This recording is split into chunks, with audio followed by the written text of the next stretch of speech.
آج میرے بھائی صاحب نا آئے ہوئے تھے نا، وہ بھائی آئے ہیں سیالکوٹ سے نا، تو وہ مجھے کہہ رہے ہیں رشید بھائی اتنے دیر ہو گئی یہاں پہ، کوئی یہاں پہ نظام ہے آپ نے کوئی؟ میں کہا جی بالکل، میرا بہت زبردست نظام ہے یہاں پہ۔ کہتے کیا آپ نے کیا پروگریس کی ہے یہاں پہ؟ میں کہا جی میں نے یہاں پہ نا ایک پلاٹ بک کرایا ہے نا۔ تو وہ کہتے ہیں آپ لوگ کروا سکتے ہو پلاٹ بک؟ میں کہا کیوں نہیں کروا سکتے؟ میں کہا میں نے پلاٹ بک کرا دی ہے، جیسے آپ پاکستان میں کوئی پلاٹ وغیرہ بک کراتے ہیں نا، اس کے لیے گیس کا میٹر لگواتے ہیں، بجلی کے انتظامات کرتے ہیں، یہ معاملات کرتے ہیں، میں ابھی آج کل وہ تیاریاں کر رہا ہوں۔ پلاٹ تو میرا بک ہو گیا ہوا ہے۔ کہتے ہیں اچھا کس جگہ کر کے لیا آپ نے؟ میں کہا یہ مدینہ شریف میں۔ کہتے ہیں مدینہ شریف کہاں لیا ہے؟ میں کہا بقی میں نا۔ اللہ اکبر۔ تھوڑی دیر بعد سوچ کے بولا کہ کہتے بقی میں، کہتے وہ تو قبرستان نہیں ہے۔ میں کہا وہی تو پلاٹ لیے۔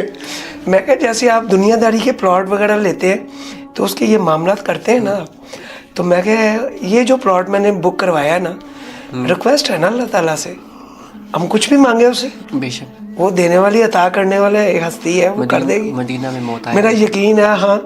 تو میں نے تو مانگی وہی جگہ بقینا۔ تو کہتے وہ کیسے؟ میں کہا وہ جو ہوتے ہیں نا، یہ عمل جو ہوتے ہیں ہمارے، یہ ہمارے یہ بجلی کے میٹر اور یہ گیس کا میٹر اور پانی کا میٹر، یہ اسی برابر ہوتے ہیں۔ آپ کے اخلاق، آپ کے دنیاوی جو معاملات ہوتے ہیں نا، یہی آپ کے لیے نا اس قبر کے لیے آسانیاں پیدا کرتے ہیں۔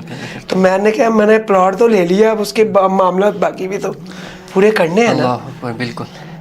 بس میری ایک ہی خواہش ہے زندگی میں، پہلی اور آخری، اور یہ کیسے بنی ہے یہ واللہ عالم، اللہ ہی جانتا ہے۔ میں نے اپنی دنیا میں نا صرف اللہ تعالیٰ سے ایک ہی خواہش کی ہے کہ مجھے نا بقی میں 2 گز زمین دے دے، آمین۔ کہ بس سرکار کے نا قدموں کے طرف ادھر ہی بس مدفن ملے تو بس میری زندگی کمپلیٹ ہو جائے گی، سمجھ لیں۔ دنیا میں بھی جنت میں اور آخرت میں بھی جنت میں اٹھیں گے انشاءاللہ انشاءاللہ۔ اللہ رب العزت جو ہے یہ مقام کم ہی لوگوں کو دیتے ہیں، اللہ اللہ اکبر۔ ہمیں ان میں سے چن لے، اپنے آمین نیک ثم بندوں میں سے آمین۔ چن لے۔